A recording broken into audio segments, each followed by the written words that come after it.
যাচ্ছি, বুড়ো বুড়ি দুজনে বেরিয়ে যাচ্ছি। প্রায় এপ্রিল মাসে দার্জিলিং তোমার কার্শিয়াং গেছিলাম না, তখন তোমরা তো ব্লগটা দেখেইছো। তো ওই সময় এপ্রিল মাসে ঘুরে আসার পর আজ নভেম্বর হয়ে গেল, এক রাত্রিরও কোথাও গিয়ে কাটাইনি, একটু কারোর বাড়িও যাইনি। মানে খুবই মানে বকডাউন হয়ে আছি, মাথা কাজ করছে না।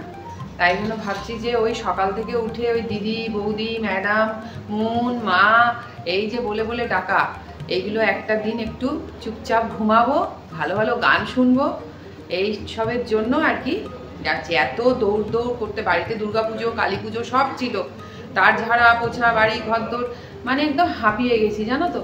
ওই জন্য এই প্রথম এরকম ভাবে দুজনে বেরিয়ে যাচ্ছি। এর আগে গেছিলাম দুজনে, কিন্তু আরো রাঙাদি, বুলুদা, আরো মানে আমার ননদ, নন্দাই, দেওর যা, এদের সাথে গেছিলাম। একা একা কখনো যাইনি, মনটা এখানেই পড়ে। শরীরটাকে তো নিয়ে যাচ্ছি, এখন কতটা মনটাকে নিয়ে যেতে পারবো সেটা আজকে দিনটা বাইরে থাকলে বোঝা যাবে। চলো যাচ্ছি কোথায় আমিও সঠিক জানি না, আমাকে বলাও হয়নি। বলছে চলো না আমার সাথে, মহারাজ বলছে চলো না আমার সাথে। দুজনের ব্যাপার তো, বাচ্চা কাচ্চা নেই, অসুবিধা নেই, ভালো একটা জায়গা কোথাও একটা রাত্রি কাটাচ্ছি আর কি। চলো, এই যে আমরা দুজনে বেরিয়ে পড়েছি। এখন কটা বাজে বলতে? এই 11:15 মতো বাজে। কটা? 11:20, 11:30, 5:10 বেরিয়েছি আর কি। ভেবেছিলাম 10টার মধ্যে বেরোবো। সংসার এমন জিনিস, যতক্ষণ ছিলাম ততক্ষণ এটা ওটা করতেই থেকেছি। এখন ওই 10টার সময় বেরোনোর টার্গেট ছিল, 1 ঘন্টা 10 মিনিট মতো লেটে আমরা বেরোলাম। যাকে চলো, ভালোই লাগছে, একটু হালকা হালকা ঠান্ডা পড়েছে, বেশ সকালবেলা সবুজ দেখতে দেখতে একটা অন্যরকম দিন শুরু করলাম আজকে, খুব ভালো লাগছে। বন জঙ্গল পেরিয়ে বনভীতিতে এসে পৌঁছলাম আজকের আমাদের গন্তব্যস্থলে। নমস্কার বন্ধুরা, অপরাহ্নের সূর্যতে তোমাদের সকলকে স্বাগত। কেমন আছো সবাই? সর্বশক্তিমানের কৃপায় আশা করি তোমরা খুব খুব খুব ভালো আছো। মহারাজ বাড়ির থেকে বুকিংটা করেই এসেছিল। আজ আমাদের সাথে তোমরাও এসে পড়লে একদম প্রকৃতির কোলে, শহরের কোলাহল থেকে অনেক দূরে বনভীতি রিসোর্টে। Welcome train, thank you. যারা উইকেন্ডে একটু ছুটি কাটাতে চাইছো, শান্ত পরিবেশে মনকে রিফ্রেশ করতে চাও, তাদের জন্য এটা সত্যিই কিন্তু একটা দারুণ জায়গা। রিসেপশনে বসে ওয়েলকাম ড্রিঙ্কে চুমুক বসিয়ে দিলাম, ঠান্ডা ঠান্ডা কুল আম পান্না। রিসেপশনে ঢুকে দুটো খুব মজার জিনিস দেখলাম। এই দেখো, জুতো পরিষ্কার করার মেশিন, আর এই একটা কর্নারে তানপুরা। এই দুটো জিনিসই কখনো কোনো রিসেপশনে দেখিনি। এই রিসোর্টটি একদম সবুজে ঘেরা, চারপাশে ফার্মল্যান্ড, নারকেল গাছ, হালকা বাতাস আর একেবারে গ্রাম্য পরিবেশের অনুভূতি। এখানে ঢুকতেই প্রথম যে জিনিসটা চোখে পড়ে তা হলো রিসোর্টের প্রশান্তি। যে আমরা দোতলায় এসে গেছি, আমরা দোতলায় রয়েছি আর কি। এই হচ্ছে আমাদের রুম, 401। ভালো, ছোট কোজি, খারাপ না। ছোট একটু চা কফির ব্যবস্থা, জল।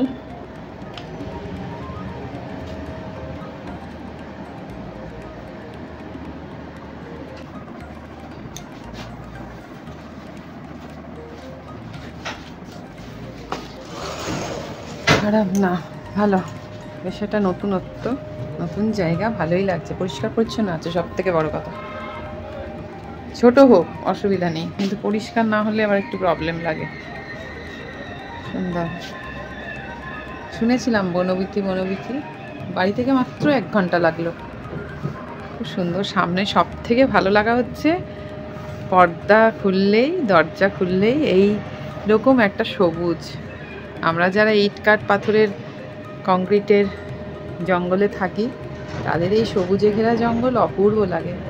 কলা গাছ থেকে শুরু করে খেজুর গাছ, নারকেল গাছ সব আছে, খুব ভালো লাগছে। ফ্রেশ লাগছে মনটা। সবুজের কত রকম শেড, দারুণ। কি সুন্দর রৌদ্র ছায়া ঘেরা এই জায়গাটা, কোথাও রোদ, তা ঠাটা রোদও নয়, মানে তারপরেই এত সুন্দর অন্ধকার ছায়া, কি অপূর্ব। উফ, মনোমুগ্ধকর জায়গা একখানা। এক দুদিনের জন্য উইকেন্ডে জাস্ট ওয়াও, অপূর্ব। বাচ্চাদের নিয়ে খেলাধুলোরও ব্যবস্থা আছে, যদিও আমাদের কোনো বাচ্চা কাচ্চা নেই, সব বাচ্চারা বড়, তারা বাড়িতেই আছে। খুব সুন্দর, সব রকম সব বয়সের লোকেদের জন্য এন্টারটেনমেন্টের ব্যবস্থা, খুব সুন্দর। মন ভরে গেল, বাড়ির এত কাছাকাছি জানতামও না। একটু দোল খেয়ে নিলাম। দোলে দুদুল দোলে ঝুলনা, দোলে দুদুল দোলে ঝুলনা। এই যে সুইমিং পুল, পুলটা খুব ছোট, খুব একটা বড় না। হ্যাপি বাবি বাড়ি থেকে বাচ্চা টাচ্চা আসলে নামতাম সবাই মিলে, কিন্তু এখন এই শীতের মধ্যে নামার কোনো ইচ্ছা নেই। শীত মানে কি একটু ঠান্ডা ঠান্ডা ভাব আছে তো, আর সুইমিং কস্টিউম নিয়েও আসিনি, হুড়োহুড়ি করে বেরিয়েছি তো। আর বাড়ি ছেড়ে বেরোনো তো কত রকম টেনশন থাকে জানো তো, তোমরা সবাই তো বুঝতেই পারছো। যাই হোক, পরের বার যখন সবাই মিলে আসবো তখন এইখানে অবশ্যই নামতে হবে। ফ্রোজেন গার্ডেন রিসর্টে যে ব্লগটা আছে সেটা তো তোমরা দেখেছো, কি দাপাদাপি করেছি, সবই ব্লগে আছে। ফ্রোজেন গার্ডেন রিসর্টটা তোমরা যারা ব্লগটা দেখোনি, এই বনবিথির আশেপাশেই ওই রিসর্টটাও, ঘটকপুর না ঘটকপুকুর কে জানে বাবা। যাই হোক, খুব দাপাদাপি করেছিলাম সবাই মিলে। চলো, কোন দিকে যাবে এবার? কোন দিকটায় যাব? ওই রিক্সা চালাচ্ছে, ওই জায়গাটা দেখতে হবে। রিক্সা একটা আছে না আমাদের নস্টালজিয়া, ওই টানা রিক্সা, ওইখানটায় চলো তো। এরম একটা রবিবারের দুপুর, বাড়ির চাপ নেই আমাদের তো। সানডে মানে ফান্ডে নয়, যারা আমরা পিওর হাউস ওয়াইফ আর কি। সানডে মানে ফান্ডে আমাদের নয়, আমাদের বিজি ডে। সেই বিজি ডে থেকে বেরিয়ে এই যে একটা দিন কাটাচ্ছি, কয়েক ঘন্টাই এসেছি, তাতেই মনটা মানে খুশি হয়ে গেছে, বিশ্বাস করো। খুব ভাল লাগছে। এখানে কিছু ব্যবস্থা আছে এখনো লাঞ্চের আর কি, যারা ওপেন গার্ডেনে বসে লাঞ্চ করবে তাদের ব্যবস্থা। লাঞ্চ টাইম শুরু হয়নি। আমরা বাবা এখানে আলা কার্টে খাচ্ছি, কারণ আমরা বাবা ওই বাফেটে প্রচুর খাবার দাবার, ওইগুলো বাচ্চাদের সাথে আসলে, ছেলেরা আসলে একসাথে হয়তো খেতাম ইচ্ছা না থাকলেও। এখন আমাদের তো বয়স হয়েছে, আর এখন সত্যি কথা বলতে কি এত খাবার দাবার খাওয়াও যায় না। দুপুরবেলার দিকটা 1100 টাকা করে বাফেট। এই তো রিক্সাটা, যাক মহারাজ অফিসের ফোন এখানেও চলছে। ওর বেচারা কোনো সানডে মানডে বলে কিছু নেই, অল টাইম অফিসের ফোন তো আসতেই থাকে। এইখানটা একটা ফটো ভিডিও কিছু একটা করব, খুব ভালো লাগছে জায়গাটা। রাতে মনে হয় আরও ভালো লাগবে। আর কি পরিষ্কার পরিচ্ছন্ন, রাস্তা থেকে শুরু করে সব মোছামুছি চলছে, অপূর্ব। এই ক্লিনলিনেসটার জন্য আরও যেন মনটা ভালো লাগছে। কোথাও একটু নোংরা নেই, পাতা নেই। দেখো রাস্তার মধ্যে মেনটেন করার একটা বিশাল ব্যাপার, কি সুন্দর। এগুলো সব জানো তো আমাদের এই যারা আমরা আর কি খুব ব্যস্ত, মানে বকডাউন থাকি সারা সপ্তাহ এই কলকাতায়, যারা মানে আর কি সারাক্ষণ ইঁদুর দৌড়ের মতো আমরা দৌড়চ্ছি, তাদের জন্যই মনে হয় এই রিসর্টগুলো সব তৈরি হয়েছে কলকাতার কাজ ঘেঁষে ঘেঁষে। কারণ মন্দারমণি, দীঘা, দার্জিলিং, পুরী এগুলো তো আগে বাঙালিদের একটা মানে বেড়ানোর একটা জায়গা ছিলই, কিন্তু ওখানে তো 4-5 দিন না হলে হবে না। আর কি বলতো, দীঘা, মন্দারমণি, তাজপুর এগুলো যেতে গেলে এতটা জার্নি না, ওই জার্নিতেই মানে কাহিল হয়ে যায়। তার থেকে ওই 1-1.5 ঘন্টার রাস্তায় এসে সব রকম বিনোদনের ব্যবস্থা আছে। এবার মহারাজকে বলেছি আমরা দুজনেই চলো, মহারাজা মহারানী অন্তত একটা দিন করে উইকেন্ডে প্রতি মাসে বেরোবো, একটু অক্সিজেন নেবো আর কি। দেখো কি সুন্দর শান্তভাবে বসে আছে। দরকার গো, আমাদের মতো যাদের আর কি খুব আর কি সংসারের চাপে একেবারে বিধ্বস্ত অবস্থা, তাদের আমাদের খুবই দরকার একটুখানি অক্সিজেনের সংগ্রহ করা দরকার। খুব সুন্দর একটা আলো আধারি একটা জায়গা। কি দেখো এই জায়গাটা আমার কি সুন্দর, ঠান্ডা অন্ধকার, কি ভালো না জায়গাটা লাগছে। এই কেমন লাগছে জায়গাটা? তোমারই তো বার করা গুগল থেকে সব, এখন তো সোশ্যাল মিডিয়া থেকে মানে একজন মানুষ ঘুরতে গেলেও 10 জন জানতে পেরে যায়। এই একটা খুব সুন্দর আর কি ব্যবস্থা, নেট বাবাজির দৌলতে আমরা সব জানতে পেরে যাই, নাহলে এই জায়গাটার কথা তো জানতামই না। অপূর্ব। এখানে একটু বসবো আমরা এখন, আমাদের দুপুরের খাবার 2:30-এর সময় দেবে, তারপর রুমে যাব, ওখানে গিয়ে খাবো, খেয়ে একদম টানা ঘুম। রবিবারের ভাত ঘুম মনে হয় অনেক দিন বাদে দেব, জানি না ঘুমটা আসবে কিনা। শরীর দুটিকে নিয়ে বাড়ির থেকে দূরে আসলেও গল্পের মধ্যে শুধুই কিন্তু বাড়ির বিষয় বিরাজমান, এত বছরের সাংসারিক অভ্যেস। এইখানটায় আবার সব ওই রাত্রে বার্থডে পার্টি বা কিছু করার জন্য এখন ফাঁকা আছে, কিন্তু সব বাফেটের ব্যবস্থা। এখানে বিয়ে টিয়েও দেওয়া যায়, রিসেপশন, বিয়ে, বার্থডে পার্টি সবই করা যাবে। খুব সুন্দর জায়গাটা। ঘুরতে ঘুরতে রিসর্টের পিছন দিকটাতে একটা ঝিল চোখে পড়লো, সাথে ফোয়ারা। রুমে যাই চলো, খাবারটা দিয়ে দেবার টাইম হয়ে গেল। আজকে আমাদের এই দেশি মুরগির ঝোল, আলু পোস্ত, ডাল, ঝুরঝুরি আলু ভাজা, ডিমের ডালনা, ভাত, স্যালাড, এই খাবো আজকে আমরা। আলাকাটে খাচ্ছি। মনটা কিন্তু রিকোর কাছেই পড়ে আছে। রিকো, ও রিকো সোনা, রিকো, ও রিকো, রিকো, রিকো আমার দিকে তাকা, ওই দেখো আমার দিকে তাকাচ্ছে, ক্যামেরার দিকে তাকাচ্ছে। ও রিকো, বাবি ক্যামেরাটাকে একটু দূরে নে, একটু দূরে নে।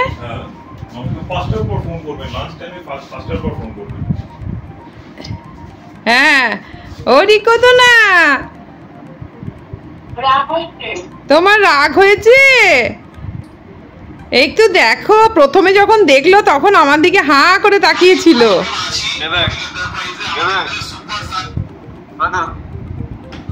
রিকো, ওই দেখ তাকাচ্ছে ক্যামেরার দিকে। রিকো, ওদের চুপ করে গেছে। আলে আমার রিকো জোনা, রিকো দেখো ক্যামেরার দিকে তাকাচ্ছে। রিকো, রিকো, রিকো, ওই রিকো তাকাচ্ছে, তাকাচ্ছে ক্যামেরার দিকে তাকাচ্ছে। ও দেখছো না, চোখে চোখ রাখছে। রিকো দেখো সাড়া দিচ্ছে, ক্যামেরার দিকে তাকাচ্ছে। রিকো, ও রিকো বাবু, আমি কালকেই তোলে আসবো। তুমি ভাতু খেয়ে তো, তুমি ভাতু খেয়ে তো।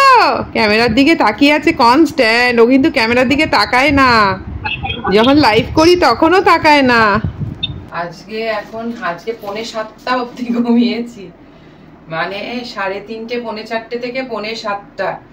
ভাবতে পারা যাচ্ছে না লাস্ট কত মাস, কেন কত বছরে যে আমি এরকম ঘুমাইনি তার কোনো ঠিক নেই। দুপুরে ঘুমাই না। আজকে এত ক্লান্তি, এত ক্লান্তি যে 7:45 অবধি ঘুমালাম। খুব ফ্রেশ লাগছে। একটু বাইরে যাচ্ছি, দেখি খুব সুন্দর জায়গাটা, সুন্দর লাইট ফাইট দিয়ে সাজানো, দেখি একটু ঘুরে আসি। ঠান্ডা ঠান্ডা, আর এখানে ঠান্ডা পড়েই গেছে। আচ্ছা একটু শালটা নিয়ে নি নাকি? শাল মানে কি? স্কার্ফটা। চল।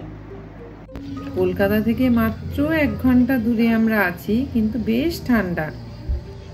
এই বাংলোটা, এই যে দোতলাটায় আমরা আছি, এই টাওয়েল মেলা ওইটায় এখনো দিওয়ালির লাইটের মতো আর এই দিকটা সেই সবুজটা, সুন্দর জায়গাটা। এই জায়গাটায় দেখো বন্ধুরা কি সুন্দর একটা পদ্ম ফুটে আছে। আমি কালকে বলেছি মহারাজকে যে আমার এখানে একটা ফটো তুলে দিতে হবে। কি অপূর্ব ডেকোরেশনটা, রাতের লাইটটা জ্বলাতে দেখো আরো সুন্দর লাগছে জায়গাটা।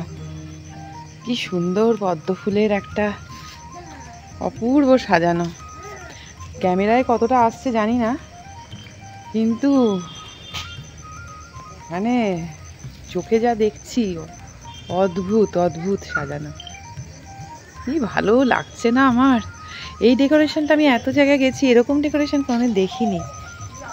আর লাইটগুলো দেওয়াতে আরও ভালো লাগছে। কত পদ্ম ফুলের কুড়ি দেখো, এই যে পদ্ম ফুল। আমি কালকে এখানে একটা ছবি তুলবই তুলবো, খুব সুন্দর।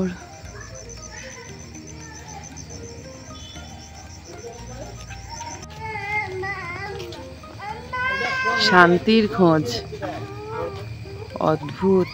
কলকাতার ওই হইহট্টগোল কলরব, তার মাঝখানে এইরকম একটা শান্তির জায়গা, খুব সুন্দর। এরকম অনেক হয়েছে, আস্তে আস্তে এইসব জায়গাগুলোতেই যাবো ঠিক করেছি। দেখো রাতের ইয়েতে পুরো ঝুলনের মতো লাগছে, কি ভালো লাগছে, অপূর্ব। ক্যামেরায় সেইভাবে আসছে না যতই বলো, আমার তো মনে হচ্ছে আমি চোখে যা দেখছি তার 50%ও ক্যামেরায় আসছে না। আহা হা হা হা, গায়ে কাঁটা দিচ্ছে।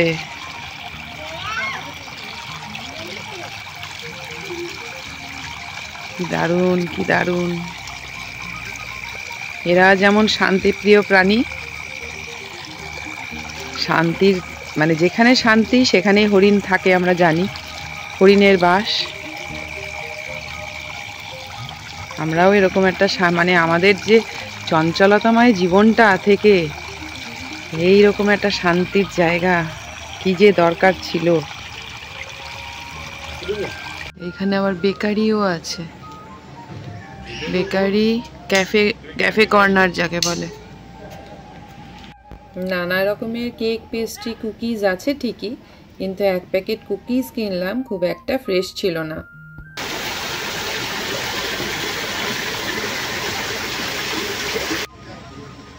কি সুন্দর, বনে থাকে বাঘ, গাছে থাকে পাখি, জলে থাকে মাছ, ভালো আছে ডালে আছে ফল, পাখি ফল খায়, পাখা মেলে ওড়ে।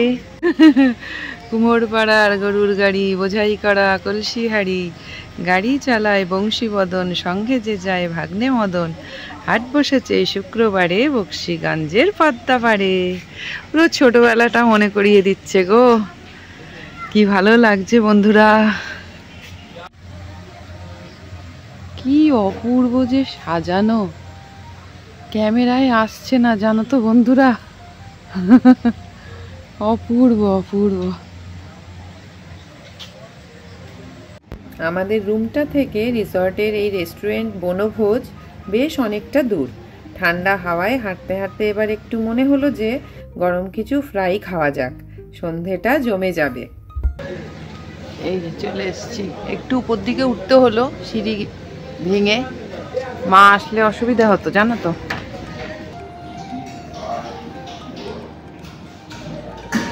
বড় একটা রেস্টুরেন্ট, ভালো। এখন ফাঁকা সন্ধেবেলা বলে, ডিনার টাইমে হয়তো ভর্তি হবে।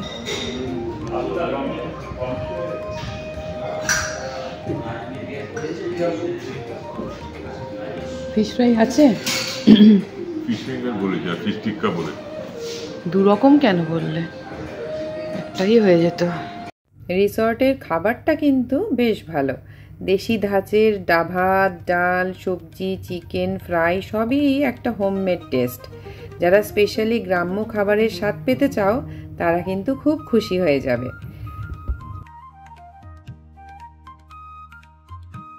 মাছটা খুব ফ্রেশ বলো, এমনি প্রত্যেকটা জিনিসই খুব, খাবারটা কিন্তু খুব ভালো।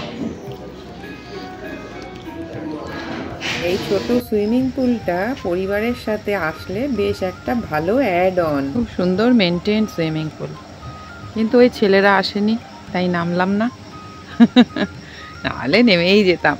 যারা তোমরা আমাকে চেনো তারা তো জানো গতবারে ফ্রোজেন রিসোর্টটায় কত কম্পিটিশান করেছিলাম দুই ছেলের সাথে, সুইমিং কম্পিটিশান। মিস করছি ওদেরকে, ওদের অফিস এসবের জন্য হবে না। রাতে রাতে শুধু স্যুপ, পেটে আর জায়গা নেই। সারা দিনটা তোমাদেরকে নিয়ে কেমন কাটালাম বলো তো দেখি। আজকের মতো এতটুকুই রইলো, দেখা হচ্ছে তোমাদের সাথে আবার পরের ব্লগে। ততক্ষণ পর্যন্ত তোমরা সবাই খুব খুব খুব ভালো থেকো।